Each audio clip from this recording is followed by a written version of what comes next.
जी, नमस्कार, मेरा नाम है सागर।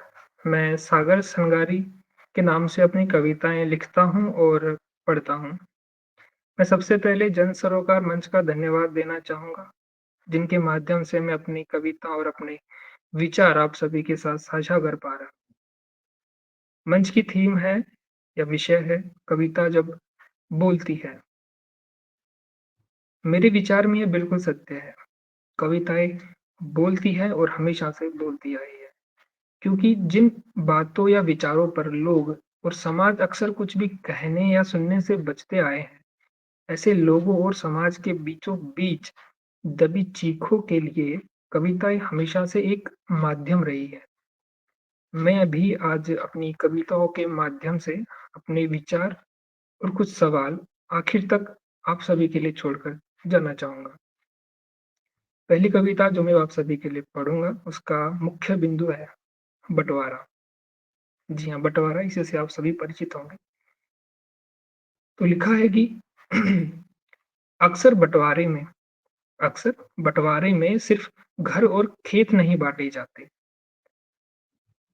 अक्सर बँटवारे में सिर्फ़ घर और खेत नहीं बाँटे जाते, इनके साथ बाँटा जाता है सगी बहनों का प्यार और ज़िंदा माँ-बाप की 2 वक़्त की रोटी को, खेत के कुओं पे ओसरे की भाँति खेत के कुओं पे ओसरे की भाँति जिनमें से खींचा जाता है पानी बारी-बारी, जब तक कि वे सूख नहीं जाते। हम सभी इस बात से परिचित हैं कि पूंजीवाद या मटेरियलिज़्म के रूप में बाज़ार जो है वो गाँवों में अपने पैर ज़ोरों-शोरों से पसार चुका है। लगभग 1 दशक पहले तक जो चहल-पहल लोग गाँवों में जिया करते थे, आज के दिन वो चहल-पहल देखने पर को भी नसीब नहीं है। इसी बात पर कुछ पंक्तियों में मैंने अपने गाँव की भाषा खड़ी बोली में कुछ लिखा है कि आजकल का छोरा तो सु काई करूँ मैं बात। आजकल का छोरा तो सु काई करूँ मैं बात, सुनी हेगी रे म्हारी पोळा, सुनी हेगी रे म्हारी पोळा, न बछावा कोई बरांडा में खाट, कशो आग्यो रे ज़मानो, कशो आग्यो रे ज़मानो, गाया म्हारी डोलत जसोनी। आज की तिथि में बहुत अधिक की संख्या में जो है लोग गाँव छोड़कर शहरों की ओर बढ़ चुके हैं या मुड़ चुके हैं। मैं खुद इस वक़्त यह वीडियो जयपुर शहर से रिकॉर्ड कर रहा हूँ। मैंने शहर गाँव से शहर आने में कुछ महसूस किया, उसे मैंने अपनी कविता का शीर्षक गाँव से शहर में लिखा है। कविता का शीर्षक है गाँव से शहर। लिखा है कि गाँव छोड़ हम शहर चले आते हैं, गाँव छोड़ हम शहर चले आते हैं, तोहफ़ा त्योहारों पे लिए गाँव के, तोहफ़ा त्योहारों पे लिए गाँव के, ले शहर चले जाते हैं, जब लौटते भर थैलों जब लौटते भर थैलों में गाँव धर कंधों पे लाते हैं, धीमे-धीमे शहर में गाँव धीमे-धीमे शहर में गाँव और गाँव में शहर भर जाते हैं, जब गाँव छोड़ हम शहर चले आते हैं। गाँव के नाम से किसी को अपना बचपन याद ना आए, ऐसा मुझे लगता है कि शायद ही होता होगा।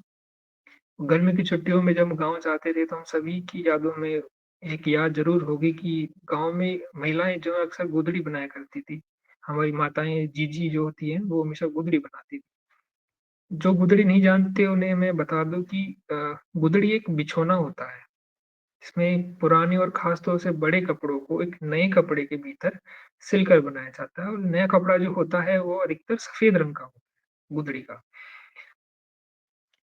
तो कविता सिर्फ़ 4 लाइन की है मगर इसमें कविता शुरू करने से पहले एक बात पे गौर करना है, वह यह है कि पुरुष कभी गुदड़ी नहीं बनते, अधिकतर नहीं पाए गए, देखे नहीं जाते कि गुदड़ी बनते हुए पुरुष।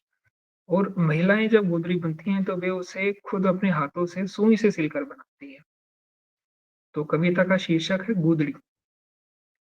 लिखा है कि बोलती नहीं, बतलाती तो है गूदड़ी। बोलती नहीं, बतलाती तो है गूदड़ी, ओढ़ खाल धोती की, ओढ़ खाल धोती की, घुटती सिसुकती लुगड़ी। लुगड़ी पर ही विचार को आगे बढ़ाते हुए मैंने एक पुरुषवादी समाज पर छोटा-सा कटाक्ष करने की कोशिश करिए। छोटा-सा क्या कहूँ कटाक्ष ही करने की कोशिश करिए। कविता को शीर्षक दिया है लाज लुगड़ी। तो लिखा है कि लुगड़ी के पल्ले पे बंधा लुगड़ी के पल्ले पे बंधा लाज का सामाजिक बोझ,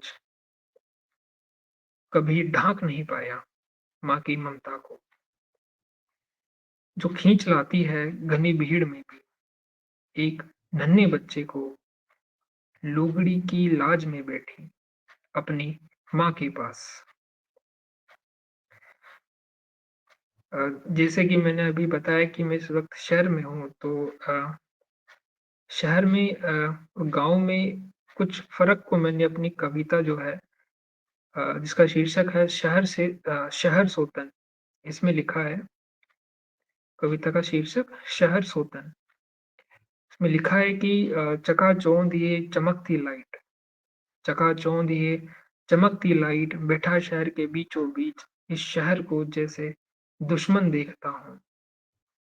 वजह शायद यह है कि दूर कहीं किसी गाँव का मैं खुद को कहता हूँ।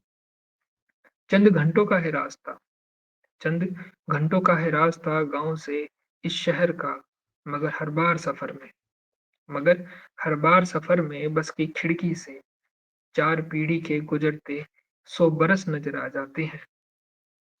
कुछ बटे गाँव के खेतों में, कुछ फुटपाथ शहर की सड़कों पे दिख जाते हैं। मैं सोच रहा था, इस शहर सोतन से लड़ लूँगा, खुद को सिर्फ़ अपने गाँव का मैं कर लूँगा, मगर जब तक था वहाँ एक घर में था मगर जब तक था वहाँ एक घर में था, यहाँ आते-आते खुद मकान में आ बसा। मटेरियलिज़्म का एक असर जो है वो वर्तमान में साहित्य पर भी पड़ा है और इस असर पर प्रकाश डालते हुए मैंने अपनी कविता लिखी है, जो कि मैं आखिर में आपको सुनाना चाहूँगा। कविता का शीर्षक है कवियों की भूख। लिखा है कि कविताओं से कवियों की भूख नहीं मरती, कविताओं से कवियों की भूख नहीं मरती, उन्हें बाज़ार में अक्सर बेचना पड़ता है, कभी खुद को तो कभी कविताओं को। अपना समय देने के लिए आप सभी का बहुत-बहुत धन्यवाद। मैं सागर संगारी आप सभी से विदा लेता हूँ। जय जोहार।